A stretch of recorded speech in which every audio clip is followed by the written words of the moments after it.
হযরত ইব্রাহিম আকাশের দিকে আঙ্গুল উঁচু করলেন। কথা বলবেন, বাক শক্তি বেরোচ্ছে না। 80 বছর বয়সের সময় একটা বাচ্চা আল্লাহ তাআলা দিচ্ছেন। আর এমন বাচ্চা, পয়গম্বরের ছেলে, কি সুন্দর চেহারা, মরুভূমির উপরে ফালাই দিয়েছো, ফালাই দিয়ে রওনা হয়ে যাচ্ছেন। মুখ দিয়ে কথা সরছে না, আকাশের দিকে দেখালেন। হযরত হাজরা বুঝতে পারলেন। হযরত হাজরা বলেন, ইব্রাহিম কোনো চিন্তা নাই, নিশ্চিন্ত মনে বাড়ি ফিরে যাও। আমি আমার আল্লাহর উপরে এতটা ভরসা করি, আল্লাহর হুকুমে যদি আমার এখানে রেখে যেয়ে থাকো, ওই আল্লাহ পাক আমাকে আর আমার কলিজার টুকরা ইসমাইলকে পানিতে আর খাবারে মারবেন না, অবশ্যই তিনি ব্যবস্থা করবেন। ব্যবস্থা হয়ে গেল। হযরত ইসমাইল বড় হয়ে গেলেন। আল্লাহ পাক অর্ডার করলেন, জবাহ করো ছেলেকে।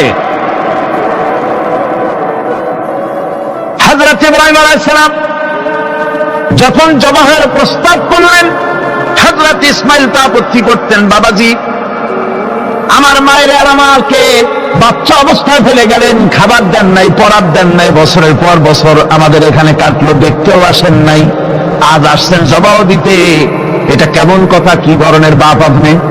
এরকম বলছে নাকি? এরকম বলছে। হযরত ইব্রাহিম আলাইহিস সালাম প্রস্তাবটা কিভাবে পারলেন? আল্লাহ পাক কোরআনে কারিমে দৃষ্টান্ত রেখে দিয়েছেন। আল্লাহ পাক বলছেন, হযরত ইব্রাহিম ছেলেকে বললেন, ইয়া বুনাইয়া, ইয়া বুনাইয়া, হে আমার কলিজার টুকরা লাডলা, হে আমার কলিজার টুকরা সন্তান, ইন্নী আরা ফিল মানাম আন্নী আযবাহু, আমি স্বপ্নে দেখছি আমি যেন তোমাকে জবাহ করতেছি। ফানজুর মাযা তারা, তোমার রায় কি বলো?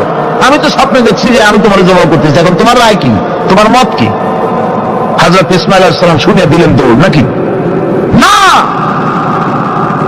হযরত ইসমাঈল আলাইহিস সালাম ধৈর্যের প্রতীক, তিনি কি কথা বললেন? তার মুখের কথা কোরআন শরীফে আল্লাহ পাক উঠায় দিলেন। হযরত ইসমাঈল বললেন, ইয়া আবাতি ফাআল মা তু'মারু সাতাজিদুনি ইনশাআল্লাহু মিনাস সাবিরিন, হে আমার পিতা, আপনি যে ব্যাপারে আদিষ্ট হয়েছেন আপনি তা পালন করুন, অবশ্যই আমাকে ধৈর্যধারীদের মধ্যে পাওয়া যাবেন। সুবহানাল্লাহ। এক বর্ণনা এসেছে, হযরত ইসমাঈল বললেন, আব্বাজান আমি ধৈর্যধারীদের ভিতরে আমারে পাবেন, তবে জবাহ করার আগে আমার হাত পাটা একটু বেঁধে নেন, কারণ জবাহের যন্ত্রণায় আপনার গায়ে যদি আমার হাত পা লেগে যায় তো বেয়াদবি হয়ে যেতে পারে। আর আমি বলে আমার জবাহ হয়ে যাওয়ার পর আমার রক্ত মাখা জামাটা নিয়ে আমার মা হাজরারে দিবেন, কারণ তাকে মা বলবার মতো আর তো কেউ নাই। হযরত ইব্রাহিম তাকে বাঁধবার জন্য প্রস্তুতি নিলেন। হযরত ইসমাঈল বলছেন, আব্বাজান বাঁধবেন না, বাঁধার প্রয়োজন নাই। বলে, কেন? একবার বাঁধতে বললে আবার তুমি নিষেধ করছো কেন? ছেলে বলছেন, আব্বাজান বাঁধবো না এই জন্যে, হয়তো কিয়ামতেই প্রশ্ন উঠতে পারে যে আল্লাহর হুকুমে রাজি ছিল না বলে হাত পা বাঁধা জবাহ করছে, আমি এই সুযোগ দিব না, আপনি জবাহ করেন, আমি এতটুকু নড়াচড়া করব না। ধৈর্যের চরম প্রতীক হযরতে ইসমাঈল আলাইহিস সালাম দেখাই দিয়েছেন ধৈর্য কারে কয়। আমার বন্ধুগণ, এই পৃথিবীর সবচাইতে ধৈর্যের বড় প্রতীক হতেছেন ইমামুল মুরসালিন, আশরাফুল আম্বিয়া, সাইয়্যিদুল মুরসালিন, জনাবে মুহাম্মদুর রাসূলুল্লাহ সাল্লাল্লাহু আলাইহি ওয়াসাল্লাম। আমার বন্ধুগণ, সবচাইতে বড় ধৈর্যের প্রতীক তিনি। কাউকে একটা গালি দেন নাই জীবনে, কাউকে ঠাট্টা করেন নাই, কাউকে মারেন নাই, কারো মনে দুঃখ দেন নাই, তিনি দুঃখ পেয়েছেন। তিনি কাউকে দুঃখ দেন নাই, তিনি কষ্ট পেয়েছেন, কাউকে কষ্ট দেন নাই। আমার ভাইয়েরা, তায়েফের ময়দান, আমার নিজের চোখে তায়েফে যেদিন আমি তায়েফ দেখলাম, আমি তায়েফে ঢুকেছি, জীবনে কোনোদিন যাই নাই, রমজান মুবারকে আমি সেখানে গেলাম। আমাকে বসার জন্য তারা নিয়ে যাবে, আমি বললাম আগে বসবো না, আমারে আগে নিয়ে যাও, আমার নবীকে কোন জায়গায় ওরা মেরেছিল সে জায়গাটা দেখাও। তায়েফের সেই গলিতে গিয়েছি, দুই দিকে পাহাড় দেওয়ানো। তায়েফের লোক আমার সাথে ছিল, তারা বলল এই জায়গাটা প্রথম যেখানে চতুর্দিক থেকে নবীজিকে পাথর মারছিল আর আল্লাহর নবী বেহুশ হয়ে পড়ে গিয়েছিলেন। 3টা দিন না খাওয়া, হযরতে খাদিজা নাই, আবু তালিব নাই, মক্কায় জায়গা নাই পা রাখার। নবীজি 3টা দিন ঘুরলেন। নেতারা বলল তুমি যদি নবী হবে তো এতিম হলে কেন? আল্লাহ নবী বানাবার জন্য কি একটা ধনী মানুষ পায় নাই? তোমার মতো এতিম আর গরিবের নবী বানাইলো কেন? আল্লাহ নবী 3 দিন পর যখন দেখলেন কেউ দাওয়াত শোনে না, কেউ মানে না, কেউ গ্রহণ করে না, তখন তিনি নেতাদের অনুরোধ করলেন ঠিক আছে দাওয়াত তো কবুল করলে না, তবে একটা কাজ করো, অন্তত আমি যে তায়েফে আসছিলাম এই খবরটা মক্কায় দিও না, ওরা আর অত্যাচার বাড়ায় দেবে। এই কাফিরগুলি খবর তো মক্কায় পাঠালো, আর সমস্ত যুবকদেরকে লেলিয়ে দিল। যুবকেরা চতুর্দিকে দাঁড়াইছে, রাসূলকে পাথর মারা শুরু করে দিল। আমি যখন রেল লাইনের থেকে হাঁটি, যখন রেল লাইন কোনো সময় দেখি, রেলের পাথরগুলি, রেল লাইনের পাথরগুলি দেখলে আমার মাথায় যেন কেন তাইফের কথা বলে এসে যায়।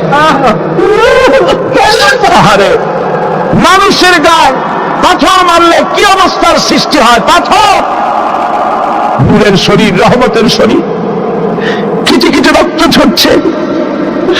নবীজিকে জোর করে উঠাইয়া জবরদস্তি করে হাঁটার জন্য তারা ধাক্কা মারতেছে। আবার কিছুদিন গিয়ে নবীজি আবার বেহুশ হয়ে পড়েছেন, এইখান থেকে আবার উঠেস, আবার ধাক্কা মারতেছে। 3 নম্বরের আর একটা জায়গা আছে যেখানে ভাঙ্গা একটা মসজিদ।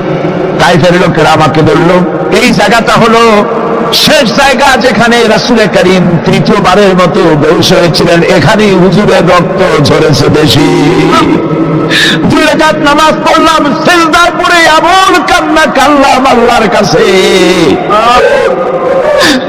নবীজি যখন হুঁশ এসেছে, হযরতে জিবরাইল বলেন ইয়া রাসূলুল্লাহ, আপনার এই কষ্ট দেখে ফেরেশতারা কাঁদতেছে, আপনি অনুমতি দিয়ে দেন এই 2 পাহাড়কে মিলাইয়া সমস্ত তায়েফবাসী কাফেরগুলি মাটির সাথে মিশাইয়া দেই।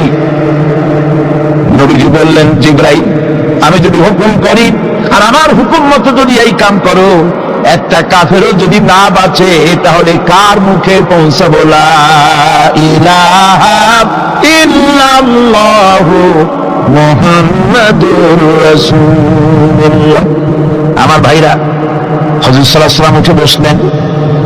এমন সময় হযরতে যায়েদ শরীরের রক্তগুলি মুছে দিতেছেন। হযরত সাল্লাল্লাহু আলাইহি ওয়াসাল্লাম বসে 2খানা হাত উত্তোলন করলেন। নবীজির চোখ থেকে পানি গড়ায় পড়তেছে। আরে কেউ নাই, আল্লাহ ছাড়া কেউ নাই সাহায্য করার।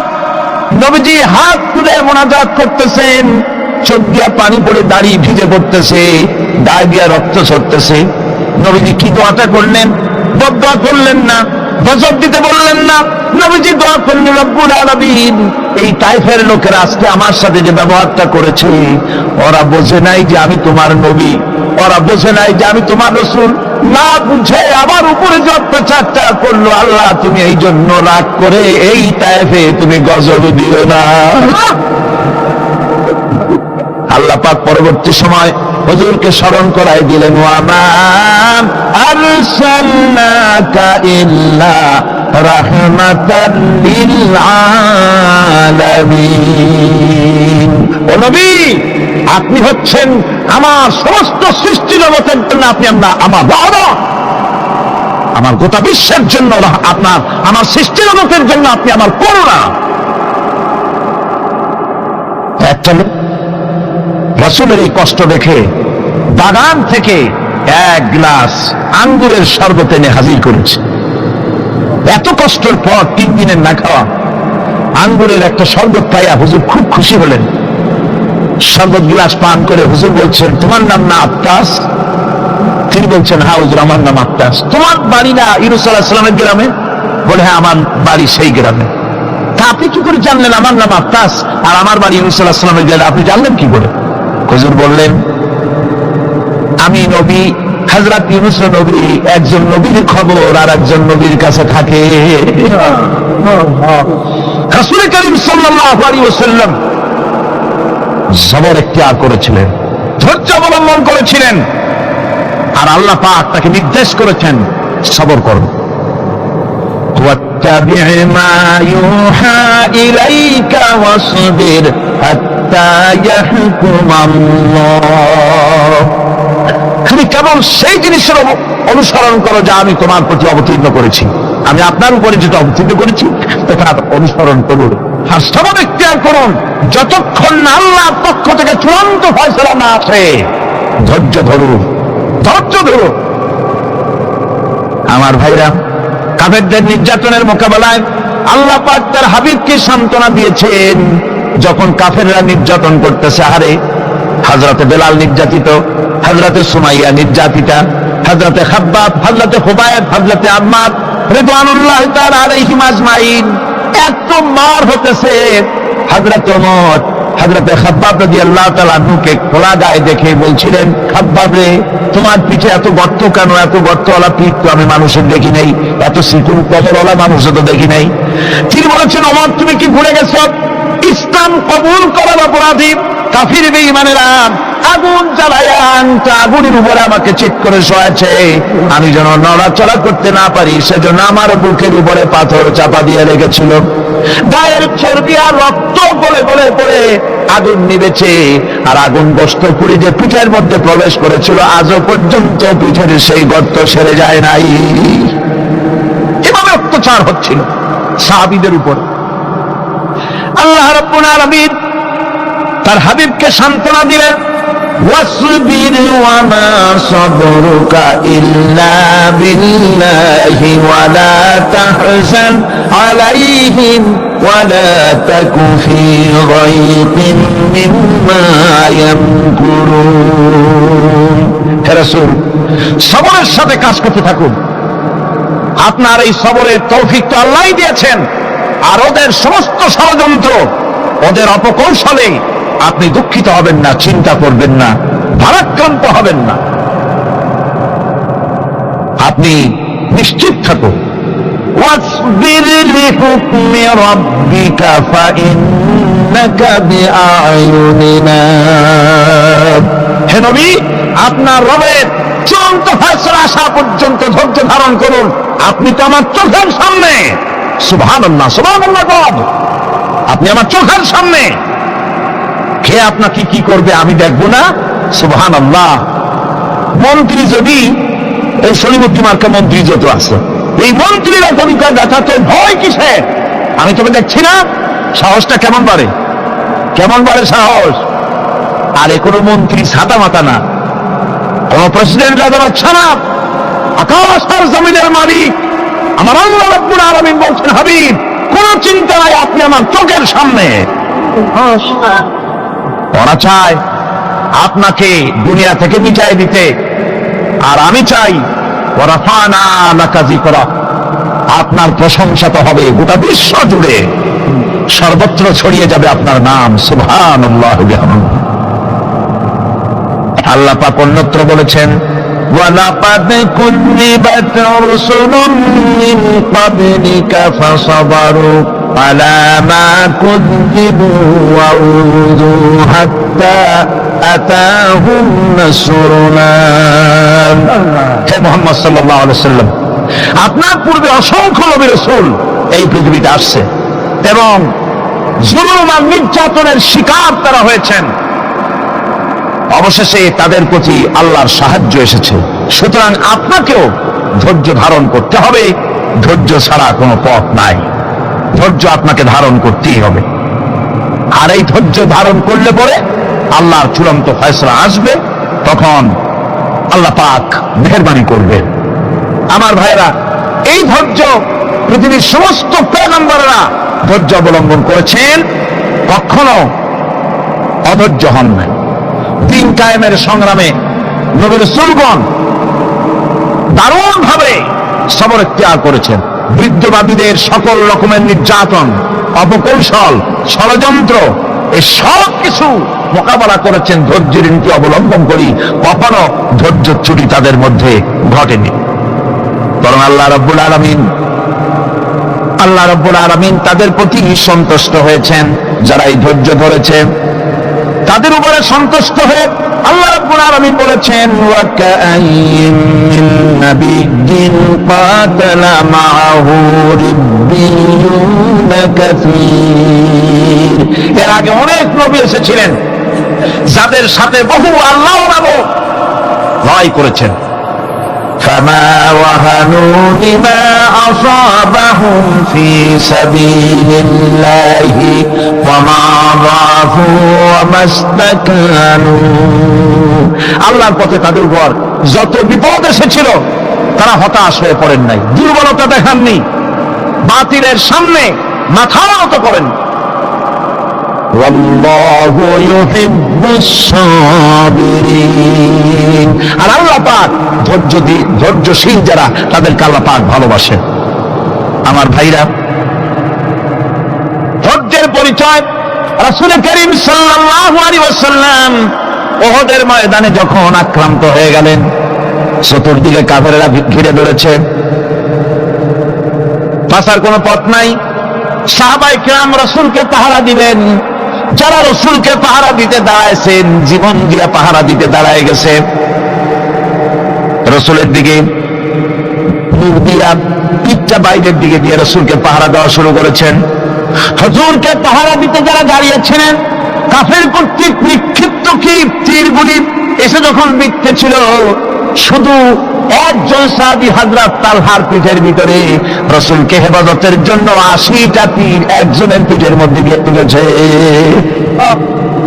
এক অসতর্ক মুহূর্তে নবীজির ডান্ডা মোবারক শহীদ হয়ে গেল, শিরস্থান ভেঙে গেল, লোহার কড়া প্রবিষ্ট হয়ে গেল কপালের ভিতরে। হুজুর মাথা ঘুরে পড়ে গেলেন। হযরত আবু উবাইদা রাদিয়াল্লাহু তাআলা হুজুরের মস্তক মোবারককে করে নিয়ে তারপরে বহু কষ্ট করে মাথা থেকে লোহার কড়া বের করলেন। এবার ওই কড়ার ছিদ্র দিয়ে রক্ত আসতেছে, মুখ দিয়ে রক্ত পড়তেছে, দাড়ি ভিজে যাচ্ছে। বুখারী শরীফে এসেছে, আল্লাহর নবী দুইখানা হাত নিজের চেহারার উপরে মলে আনে, টাটকা রক্ত চোখের সামনে দেখে বলছেন, আহারে, এই কওমের ফালাক কি করে হবে, এই কওমের মুক্তি কি করে হবে, এই কওমের নাজাত কি করে হবে, যে কওম তার নবীর চেহারা রক্ত দিয়ে আল্লাহ বাঁধাইয়া দিল। নবীজি বললেন, আল্লাহুম্মা গফির লি কওমি ফাইন্নাহুম লা ইয়ালামুন। আয় আল্লাহ পাক, আমার এই কওম বুঝতে পারে না, ওদেরকে মাফ করে দাও। খবর ছড়িয়ে গেল নবীজি শহীদ হয়ে গিয়েছেন। খবর ছড়িয়ে গেল চতুর্দিকে, মদিনায় খবর ছড়িয়ে গেল। মানুষ পাগলের মতো দৌড়ানো শুরু করে দিল। এক মেয়ে লোক দৌড়াচ্ছে উহুদের দিকে, কয়েকজন সাহাবীর সঙ্গে দেখা। তারা জিজ্ঞেস করলেন, দৌড়াও কেন, মহিলা যাও কই? কয় উহুদের দিকে যেতেছি। কয় যায় তো কোনো লাভ নাই, যেহেতু তোমার যে স্বামী এসেছিলেন জিহাদের ময়দানে তিনি তো শহীদ হয়ে গেছেন। মহিলা বলতেছে, কে শহীদ হয়েছে শুনতে চাই না, আগে বলো নবীজি কেমন আছে। আবার কিছুক্ষণ পর আর কয়েকজনের সঙ্গে দেখা। তারা বলছে, মেয়ে লোক দৌড়াও কই? যাচ্ছি উহুদের দিকে।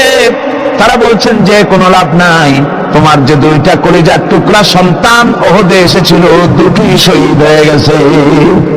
মা বলতেছে, ও সাহাবী, কে শহীদ হয়েছে শুনতে চাই না, তাড়াতাড়ি করে বলো আল্লাহর নবী মুহাম্মদ রাসূলুল্লাহ সাল্লাল্লাহু আলাইহি ওয়াসাল্লাম কেমন আছেন।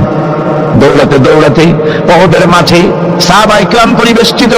আল্লাহর নবীর কাছে গিয়ে হুজুরের জীবিত চেহারা মোবারকের দিকে তাকায়া মেয়ে লোকটি কাঁদতেছে আর বলতেছে, ইয়া রাসূলুল্লাহ, আমার স্বামী মারা শোক, আমার কলিজার টুকরা দুইটা সন্তান মারা শোক, আমার কলিজা থেকে মুছে গেছে, আপনি বেঁচে আছেন, তামাম মুসলমানদের এর চাইতে বড় সান্ত্বনা আর নাই।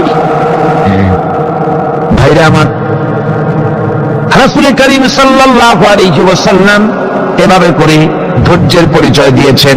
গালাগালি দেন নাই, রাগ করেন নাই, বদদোয়া করেন নাই। সুবহানাল্লাহ কোন, সুবহানাল্লাহ।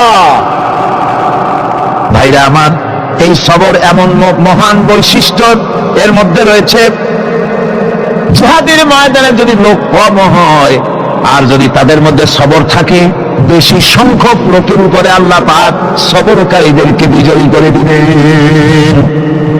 কোরআনে কারীমে রব্বুল আলামিন বলেন, কাম মিন ফিয়াতিন কালিলাতিন গালাবাত ফিআতান কাসীরাতান বিইذনিল্লাহ ওয়াল্লাহু মা'আস সাবিরিন। এমন ঘটনার বহু নজির আছে যে কম সংখ্যক লোকেদের উপরে আল্লাহ পাক বেশি সংখ্যক লোকেদের উপরে আল্লাহ পাক কম সংখ্যক লোকদেরকে জয়ী করে দিয়েছেন। ওয়াল্লাহু মা'আস সাবিরিন, আর আল্লাহ আছে ধৈর্যশালীদের সাথে। আল্লাহ আছে কাদের সাথে? দেখেন না বদরের কামটা, বদরের ময়দান, 313 জন মুসলমান, অস্ত্রপাতি নাই, সামান্য অস্ত্র, আর কাফেরেরা এসছে হাজারেরও বেশি। আমার বন্ধুগণ, ধৈর্য কত বড় কাম দিল! ধৈর্য ধারণ করেছেন তারা, আল্লাহর উপরে ভরসা করেছেন। আল্লাহ রাব্বুল আলামিন অস্ত্রের কাজ কি দিয়া করায় দিলেন। একজন সাহাবী এসে বলছেন, হুজুর, জিহাদের ময়দান, ইসলামের প্রথম জিহাদ, আমার কাছে তো অস্ত্র নাই, মেহেরবানি করে একটা অস্ত্র আমারে দেন, আমি লাফায় পড়ি জিহাদের মধ্যে। হুজুর বলেন, অস্ত্র তো আমার কাছে নাই, দিবটা কি? সাহাবী বলছেন, হুজুর, অস্ত্র না থাকে যা পারেন তাই দেন, আপনার হাত দিয়ে যা দিবেন আমি দাঁড়ায় থাকতে পারবো না, জিহাদে আমাকে শরীক হতেই হবে। নবীজি কাছে পেলেন একখানা শুকনা খেজুরের ডালখানা তুলে সাহাবীর হাতে তুলে দিলেন। সাহাবী বলেন, রাসূলের হাতের দেওয়া শুকনা খেজুরের ডালটা নিয়ে আমি যখন কাফেরদের ভিড়ের মধ্যে ঝাঁপায় পড়ে যখন শুকনা খেজুরের ডাল দিয়ে আঘাত দিলাম, তখন ধারালো তরবারে দিয়ে আঘাত করলে যে কাম হয়, শুকনা খেজুরের ডালের আঘাতে কাফের দ্বিখণ্ডিত হয়ে জমিনে পড়ে গেল। ভাইরা আমার, আল্লাহ রাব্বুল আলামিন সবর যারা করে, সংখ্যা যদি কম হয়, আল্লাহ পাক তাদেরকে বিজয়ী করে দেবেন, এই ওয়াদা আল্লাহ রাব্বুল আলামিন করেছেন। এই সবরের গুণ ছাড়া জান্নাতেও প্রবেশ করা যাবে না। সবর যদি না থাকে বেহেশতে যাওয়া যাবে না। ভালো করে মনে রাখেন, আল্লাহ পাক বলছেন, আম্মা হাসিবতুম আন তাদখুলুল জান্নাতা ওয়া লাম্মা ইয়া'লামিল্লাহুল্লাযীনা জাহাদু মিনকুম ওয়া ইয়া'লামাস সাবিরিন। তোমরা কি মনে করেছো এমনি বেহেশতে চলে যাবা? এটা কি মামু বাড়ির আবদার নাকি? এমনি বেহেশতে চলে যাবা? অথচ আল্লাহ রাব্বুল আলামিন এখনো দেখেন নেননি যে তোমাদের মধ্যে কারা জিহাদ করতে প্রস্তুত, কারা তোমাদের মধ্যে জিহাদ করে জান দেওয়ার জন্য প্রস্তুত, আর কারা ধৈর্যধারী, এটা তো আল্লাহ এখনো দেখে নেন নাই। সুতরাং যা হক এবং বাতিলের সংগ্রামে লিপ্ত হতে হবে। আল্লাহ দেখতে চান কারা জীবন দিতে চায়। সুতরাং ইসলামী আন্দোলনে যারা শরীক হবে, তাদের বিপদ এবং মুসিবত দিয়ে আল্লাহ রাব্বুল আলামিন তাদের সাহসিকতা এবং ধৈর্যের পরীক্ষা নেবেন। কোরআনে কারীম বলছে, وَلَنَبْلُوَنَّكُمْ حَتَّى نَعْلَمَ الْمُجَاهِدِينَ مِنكُمْ وَالصَّابِرِينَ وَنَبْلُوَ أَخْبَارَكُمْ।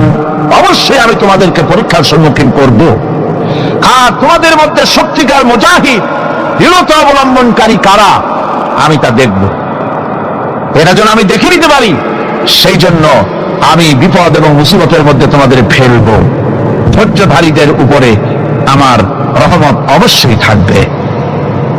খবর এমন এক সম্পদ যা ধারণ করলে পরে আল্লাহ রাব্বুল আলামিন রাষ্ট্রীয় ক্ষমতা দান করে দেন। সুবহানাল্লাহ, জোরে বলেন সুবহানাল্লাহ। ধৈর্য ধারণ করলে আল্লাহ রাষ্ট্রের মতো বিরাট নিয়ামত আল্লাহ হাতে তুলে দিবেন।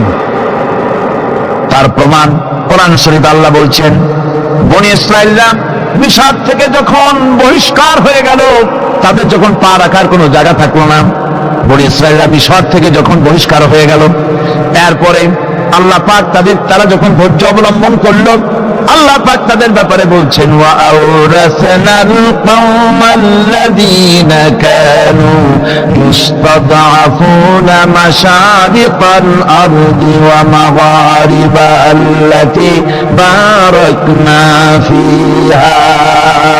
আর তাদের স্থলে আমি নির্যাতিত লোকদেরকে প্রতিষ্ঠিত করলাম। পশ্চিম এবং উত্তরে তাদেরকে আমি পশ্চিম এবং পশ্চিম এবং পূর্বের উত্তরাধিকারী তাদেরকে বানায় দিলাম। বিরাট এলাকা তাদের হাতে আমি তুলে দিলাম। ওয়া তাম্মাত কালিমাতু রাব্বিকাল হুসনা আলা বানি ইসরাঈলা বিমা সাবারু। আর এভাবে করে আল্লাহ পাক তার কথাকে পূর্ণ করলেন বনি ইসরাইলদের উপরে সবর ইখতিয়ার করার জন্য, ধৈর্য ধরার কারণে আল্লাহ পাক রাষ্ট্রের মালিক তাদের বানায় দিলেন। যেরকম সুবহানাল্লাহ। সবর যদি করা হয়, কেউ যুদ্ধ যদি বাঁধে, যদি জাহাজ শুরু হয়ে যায়, আল্লাহ পাক বলেছেন ফেরেশতা দিয়ে সাহায্য করবে। যদি সবর থাকে, তোমাদের সবর থাকলে আল্লাহ কি দিয়ে সাহায্য করবেন? ফেরেশতা। কোরআনে কারীম বলছে বালা ইন তাসবিরু ওয়া তাত্তাকু ওয়া ইয়াতুকুম মিন ফাওরিহিম হাদা ইউমদিদুকুম রাব্বুকুম বিখামসাতি আলাফিন মিনাল মালাইকাতি মুসাউমিন।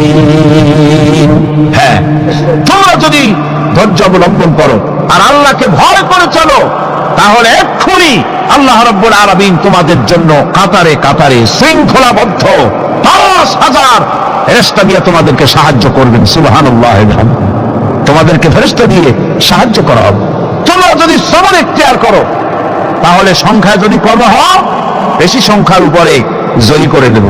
ইয়াকুম মিনকুম ২০ সাবিরুনা ইয়াগলিবু মিআতাইন।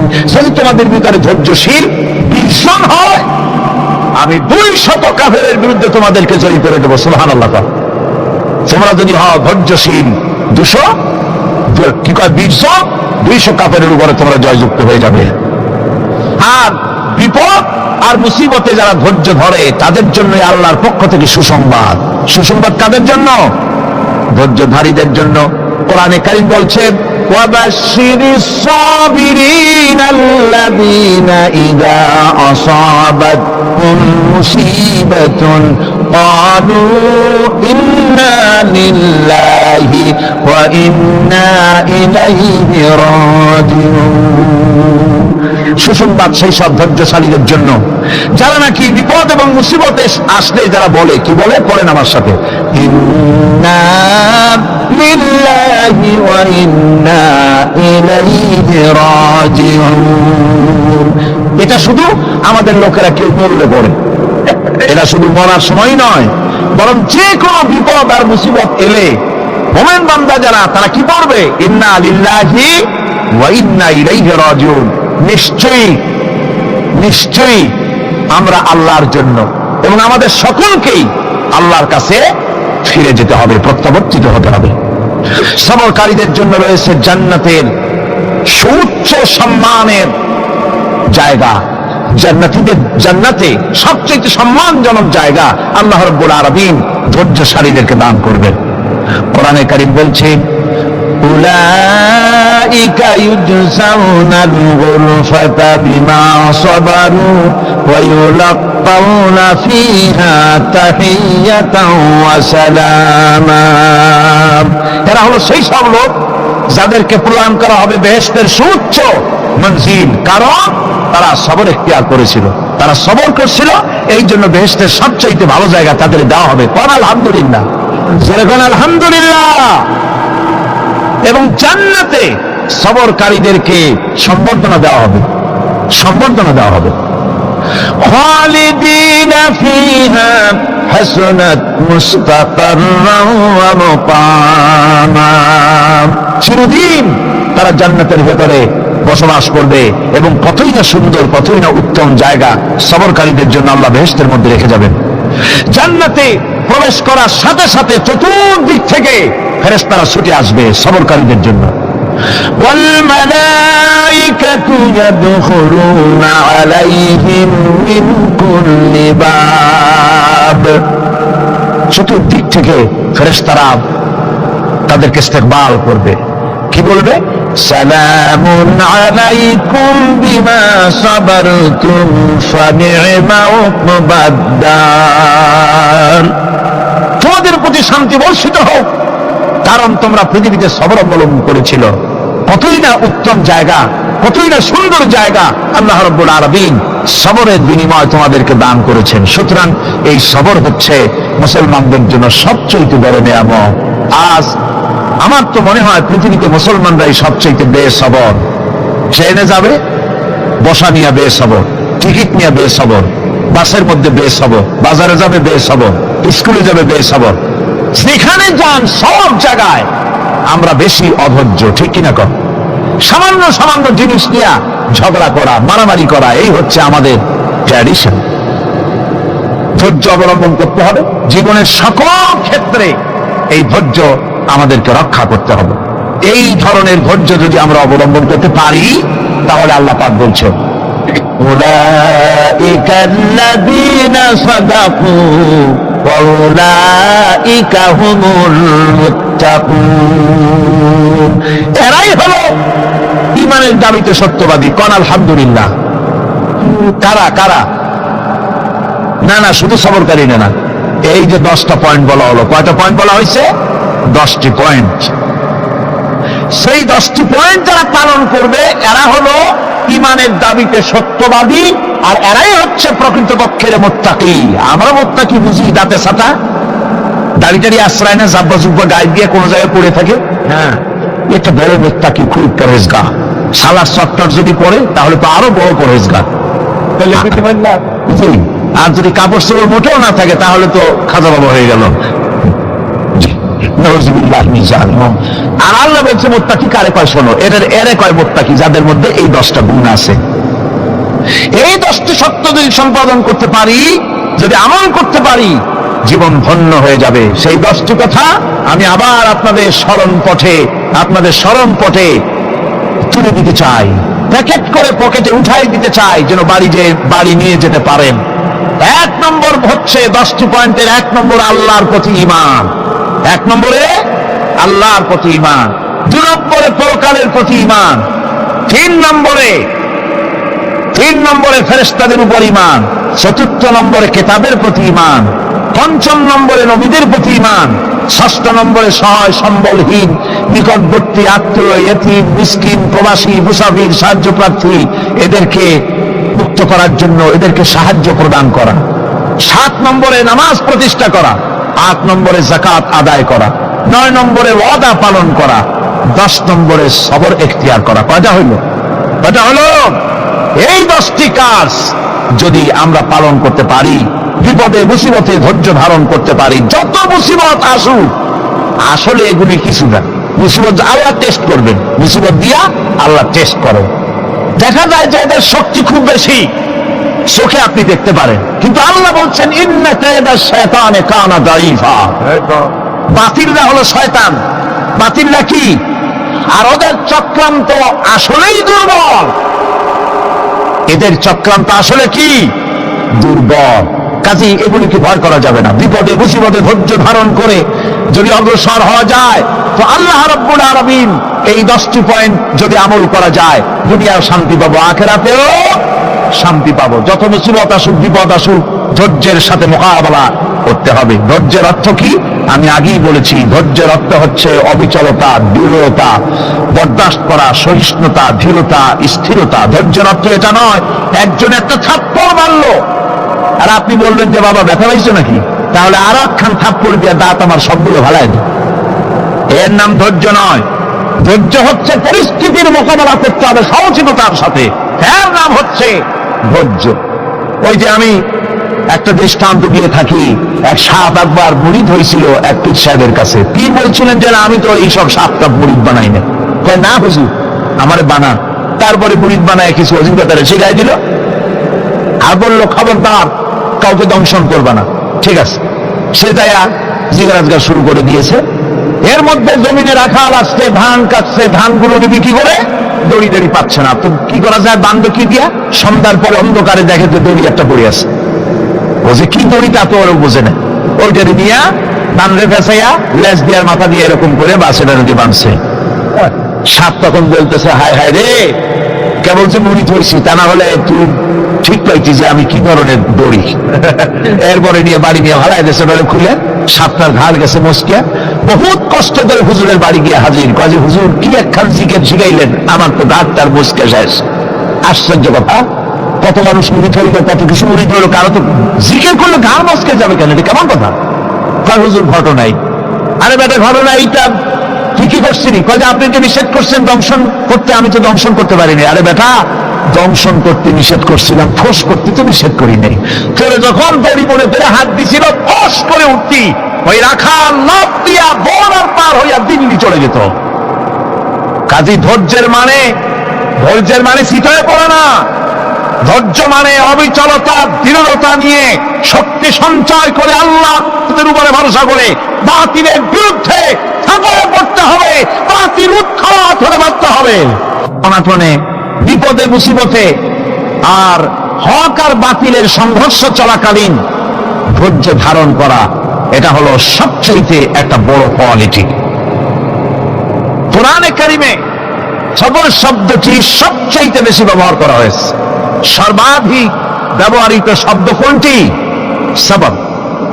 সবর আরবি একটি মৌলিক শব্দ, এমন একটি মৌলিক শব্দ যার তাৎপর্য অন্য কোন ভাষা দিয়া খবরটা বললে যেমন বোঝানো যায়, অন্য কোন ভাষা দিয়া এটার অর্থ করে এটার হক আদায় করা সম্ভব না। আর এই সবর কোরআনে কারিমে বিভিন্ন জায়গায় বিভিন্ন অর্থে ব্যবহার হয়েছে। যেমন সবর শব্দের অর্থ হচ্ছে অবিচলতা, বাংলায় যা বোঝানো যায়। সবর শব্দের অর্থ হচ্ছে অবিচলতা, দৃঢ়তা, সহিষ্ণুতা, মন মেজাজের সমতা, ধীরতা, স্থিরতা, কষ্ট সহিষ্ণুতা, বরদাস্ত করা। এগুলি এই সবরের এই শব্দ, এই অর্থগুলি কোরআনে কারিমের বিভিন্ন জায়গায় বিভিন্ন রকম এটাকে ব্যবহার করা হয়েছে। সবর একটি মৌলিক মানবীয় গুণ। এই গুণ যার মধ্যে আছে, সে তার নৈতিকতার শীর্ষে পৌঁছে যেতে পারে। আর এই গুণটি যার মধ্যে অভাব, এই সবর যার ভিতরে নাই, সে মানুষের পর্যায়ে পড়ে না। যত অসুবিধা, যত কষ্ট, যত রকমের বিপদ মুসিবত, যত রকমের অসুবিধার সৃষ্টি হয়, তার মূলভূত কারণ হচ্ছে ধৈর্যের অভাব, সবরের অভাব। দুনিয়ার সমস্ত নবী রাসূলগণ সবর অবলম্বন করেছেন। তারা ছিলেন সবরের মূর্ত প্রতীক। সবর কাকে বলে দুনিয়াবাসীকে তারা তা দেখিয়ে দিয়েছেন। নিজ নিজ কওমের কাছ থেকে যখন কওমের কাছে নবীরা দাওয়াত দিয়েছেন, ইসলামের দ্বীনের দাওয়াত দিয়েছেন, তখনই সমাজপতিরা, রাষ্ট্রশক্তি তাদের উপরে, নবীদের উপরে ভেঙে পড়েছে, অত্যাচার করেছে। আল্লাহ পয়গম্বরেরা এই সমস্ত অত্যাচারের মোকাবেলায় চরম ধৈর্যের পরিচয় দিয়েছেন। কোরআনে কারিমে উল্লেখ করা হয়েছে অত্যাচারের মোকাবেলায় আম্বিয়া কেরাম যা বলেছেন সেটা হলো এই, ওয়ামা লানা আল্লা নাতাওয়াক্কালা আলাল্লাহি ওয়া ক্বাদ হাদানা সুবুলানা। আল্লাহ পাক বলেন, পয়গম্বররা বলেছেন আমরা আল্লাহর উপরে ভরসা করব না, তো কার উপরে ভরসা করব? তিনি তো আমাদেরকে সঠিক পথ দেখিয়েছেন, সঠিক রাস্তা আমাদের দেখিয়েছেন, সুতরাং তার উপরেই তো আমরা ভরসা করব। وَلَنَصْبِرَنَّ عَلَى مَا آذَيْتُمُونَا وَعَلَى اللَّهِ فَلْيَتَوَكَّلِ الْمُتَوَكِّلُونَ। তোমরা আমাদের যে সব কষ্ট দাও, পীড়ন দাও, সেজন্য আমরা ধৈর্য অবলম্বন করব। তোমরা আমাদেরকে কষ্ট দিচ্ছ, আমরা ধৈর্য অবলম্বন করব আর ভরসা করব কেবলমাত্র তার উপরে যে আল্লাহ রাব্বুল আলামিন আমাদেরকে নবী করে পাঠিয়েছেন। সেই ভরসা করতে হলে সেই আল্লাহর উপরেই তো ভরসা করা উচিত। আমরা সেই আল্লাহর উপরে ভরসা করে আছি। তোমাদের যত খুশি আমাদের বিরুদ্ধে ষড়যন্ত্র করা, আমাদেরকে অত্যাচার করে। কোরআনে কারিমে হযরত হুদ আলাইহিস সালামের ঘটনা আল্লাহ রাব্বুল আলামিন এভাবে এনেছেন, তাম এলাকার মানুষ তার বিরুদ্ধে ক্ষিপ্ত হয়ে গিয়েছে। সমাজের লোক, রাষ্ট্রশক্তি হযরত হুদ আলাইহিস সালামের উপর অত্যাচারের পাহাড় ভেঙে দিয়েছে। হযরত হুদ আলাইহিস সালাম একা মানুষ, সমাজের রাষ্ট্রশক্তির এই দুর্বিসন্ধি আর ষড়যন্ত্রের চ্যালেঞ্জ তিনি গ্রহণ করলেন। আর তিনি বললেন, তিনি যেটা বললেন আল্লাহ পাক কোরআনে তা কোট করে দিলেন। দুনিয়ার সমস্ত ইসলামী আন্দোলনের কর্মীদের জন্য আল্লাহ পাক কোট করে দিলেন, সমস্ত মুমিনদের জন্য তা উল্লেখ করলেন। হুদ আলাইহিস সালাম তিনি জাতিকে বললেন, ফাকিদুনি জামিআন তুম্মা লা তুনদিরুন, তোমাদের যত ক্ষমতা আছে সমস্ত ক্ষমতা নিয়ে আমার বিরুদ্ধে তোমরা ষড়যন্ত্র করো, আর আমাকে এতটুকু কোনো অবকাশ দিও না। আমি সেই আল্লাহ রাব্বুল আলামিনের উপরে ভরসা করেছি, যার কুদরতি হাতের ভিতরে আমার জান, আর গোটা পৃথিবীর সমস্ত প্রাণীর জান যার কুদরতি হাতের মধ্যে, যার হাতের ভিতরে গোটা পৃথিবীর সমস্ত জান, সে আল্লাহর উপরে ভরসা করেছি, যা খুশি তোমরা আমার বিরুদ্ধে করতে পারো। সুবহানাল্লাহ।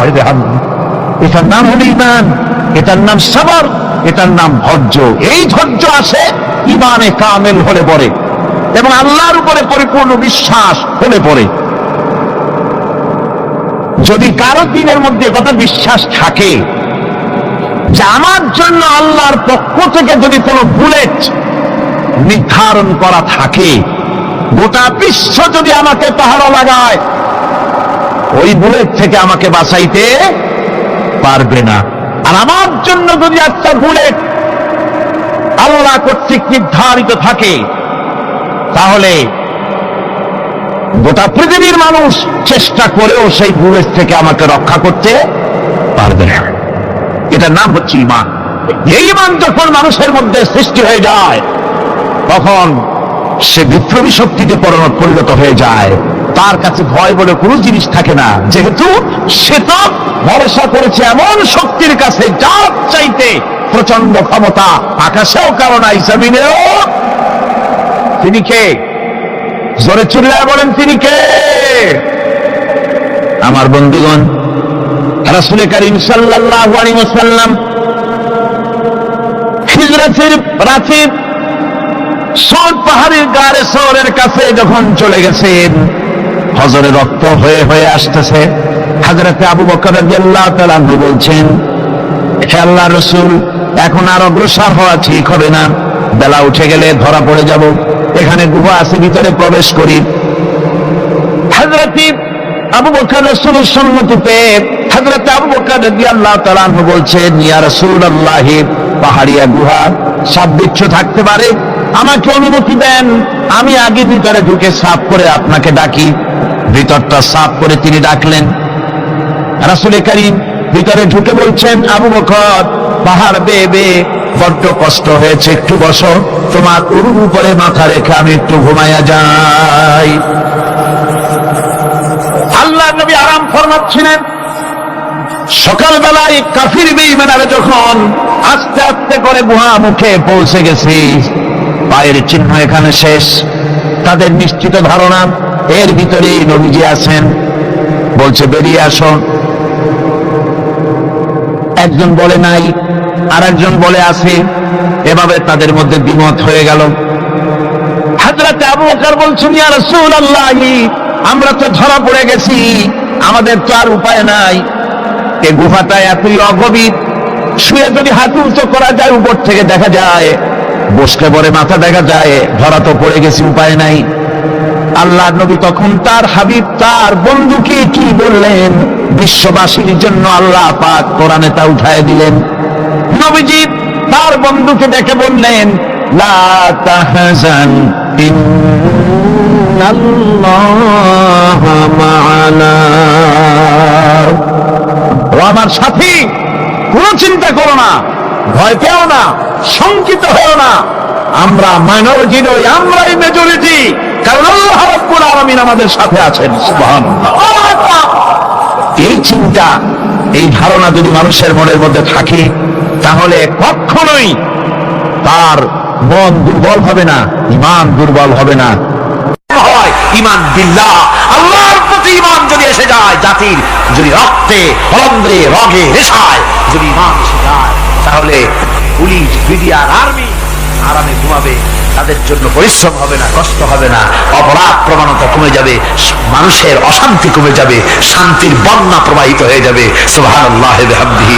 এই জন্য রাসূলুল্লাহ বলেছিলেন, খায়রুল কুরুনি কারনি, সর্বশ্রেষ্ঠ যুগ কার যুগ? জোরে বলেন না, সর্বশ্রেষ্ঠ যুগ কার যুগ? রাসূলুল্লাহর যুগ। জোরে বলেন কার যুগ? রাসূলুল্লাহর যুগ। এই জন্যে আমি আপনাদের খেদমতে আরজ করতে চাই, ইসলাম এ ধরনের সীমারেখা ঠিক করে দিয়েছে। তিলকা হুদুদুল্লাহ ফালা তাতাদুহা, এটা হলো আল্লাহর সীমারেখা। এই সীমারেখাকে ভঙ্গ করো না, লঙ্ঘন করো না। আল্লাহর উপরে ঈমান পরিপূর্ণরূপে আনো এবং এই ঈমানের উপরে ভিত্তি করে নিজেদের জীবনকে পরিচালিত করো। এই ঈমান যদি জাতির ভিতরে এসে যায়, তাহলে বৈষয়িক জীবনে, দুনিয়ার জীবনে সত্যিকারের যদি শান্তি পেতে চাই, আল্লাহর উপরে ঈমান আনতে হবে।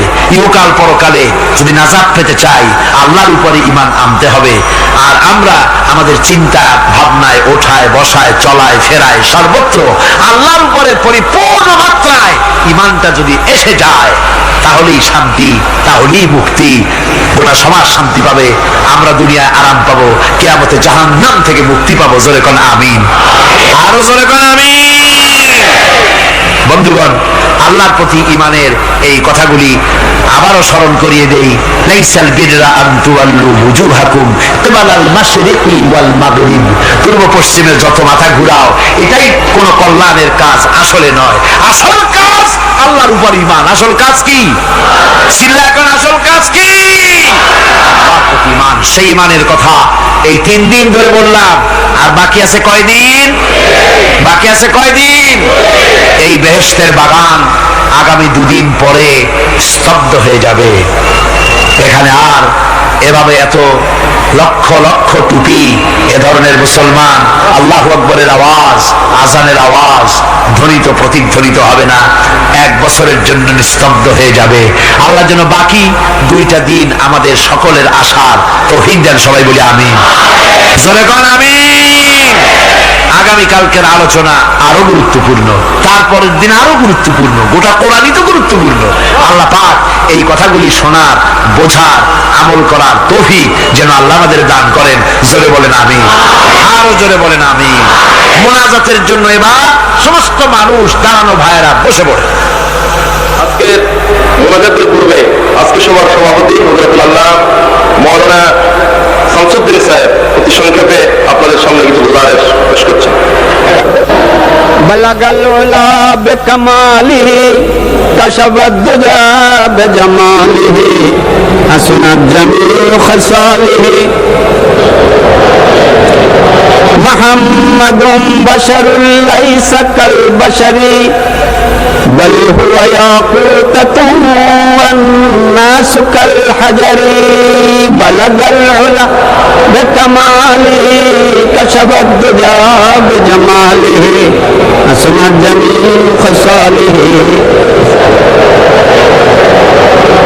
সম্মানিত বন্ধুগণ, এই বিরাট মাহফিল করতে আমাদের এবছরের বাজেট 15,30,000 টাকা আমরা করেছিলাম, কিন্তু মাঝে মাঝে দেখা যাচ্ছে কিছু বাজেট আমাদের ছাড়াই যাচ্ছে। গত পরশু আমরা আপনাদের থেকে যে সহযোগিতা পেয়েছি, সেখানে 11,000 থেকে কিছু বেশি টাকা আমরা পরশু পেয়েছি। এতে করে আমার একটু ভয় হচ্ছে যে আমাদের বাজেট কোথায় যাবে। এই জন্য আপনাদের সহযোগিতাও চাচ্ছি, দোয়া চাচ্ছি। আর যে দোয়াটা আপনারা করেছেন, আমি আবার আপনাদের কাছে দোয়া চাচ্ছি।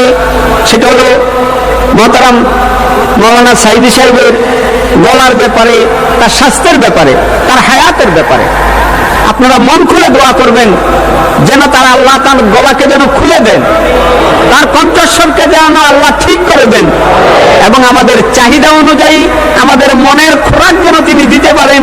এই জন্য আল্লাহ তাকে যেন তৌফিক দান করেন এবং আল্লাহ তার হায়াত দারাজ করে দেন। এখন মোনাজাত।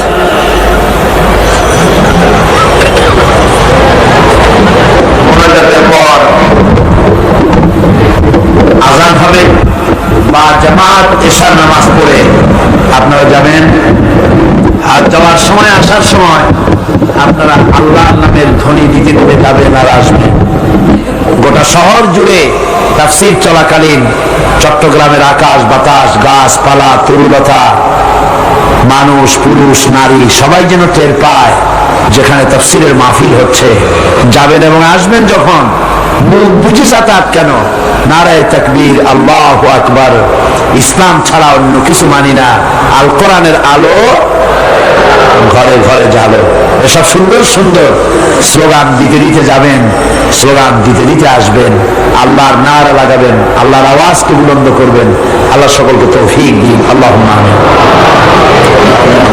ربنا ظلمنا أنفسنا وإن لم تغفر لنا وترحمنا لنكونن من الخاسرين ربنا لا تزغ قلوبنا بعد إذ هديتنا وهب لنا من لدنك رحمة إنك أنت الوهاب ربنا فاغفر لنا ذنوبنا وكفر عنا سيئاتنا وتوفنا مع الأبرار ربنا وآتنا ما وعدتنا على رسلك ولا تخزنا يوم القيامة إنك لا تخلف الميعاد আয় আল্লাহ রব্বুল আলামিন, বিশাল এই জনতা নিয়ে তোমার দরবারে হাত তুলেছি রব্বুল আলামিন। কোরআনে কারীমের মাহফিল বড় আশা করে হাত তুলেছি, মেহেরবানি করে আলোচনার সওয়াব রাসূল করিম সাল্লাল্লাহু আলাইহি ওয়াসাল্লামের রূহ মুবারকে পৌঁছায় দাও। तमाम পৃথিবীর মাটির নিচে মুমিন মুমিনাত যারা শুয়ে আছে তাদের রূহের বড় সওয়াব পৌঁছায় দাও রব্বুল আলামিন। আমাদের মা বাপ যাদের দুনিয়া থেকে বিদায় হয়ে গেছে, কবরগুলিকে জান্নাতের টুকরা বানায়া দাও রব্বির হামহুমা কামা রব্বায়ানি সগীরা। সবাই পড়েন রব্বির হামহুমা কামা রব্বায়ানি সগীরা। আল্লাহ আমাদের মা বাপ যাদের বেঁচে আছে স্বাস্থ্য ভালো রাখো আল্লাহ, তাদেরকে হায়াতে তাইয়্যিবা দাও, সিহাতে কুল্লিয়া দাও, খাতিমা বিল খাইর করো রব্বুল আলামিন। কোরআনে কারীমের মাহফিলে বড় আশা করে আমরা হাত তুলেছি, আমাদের জিন্দেগির সকল গুনাহ খাতা মাফ করে দাও। আয় আল্লাহ তাআলা, জীবনে বহু গুনাহ করেছি, গুনাহ করে করে জীবনটাকে নষ্ট করে দিয়েছি। আয় আল্লাহ, তুমি দয়া করে মেহেরবানি করে আমাদের জিন্দেগির গুনাহ মাফ করে দাও রব্বুল আলামিন। না বুঝে সওয়াব মনে করে অনেক শিরক বিদআত আমরা করেছি, মনে করেছি ওতে সওয়াব হবে, আমরা বুঝি নাই। আল্লাহ আমাদের ভুল বুঝানো হয়েছে, নিজেরাও ভুল বুঝেছি। এভাবে সওয়াবের নিয়তে শিরক বিদআত আমাদের মধ্য থেকে যা হয়েছে আল্লাহ দয়া করে তুমি আমাদেরকে ক্ষমা করে দাও। আয় আল্লাহ, আমাদেরকে দয়া করে শিরক এবং বিদআত মুক্ত জীবন যাপনের তৌফিক দিয়ে দাও রব্বুল আলামিন।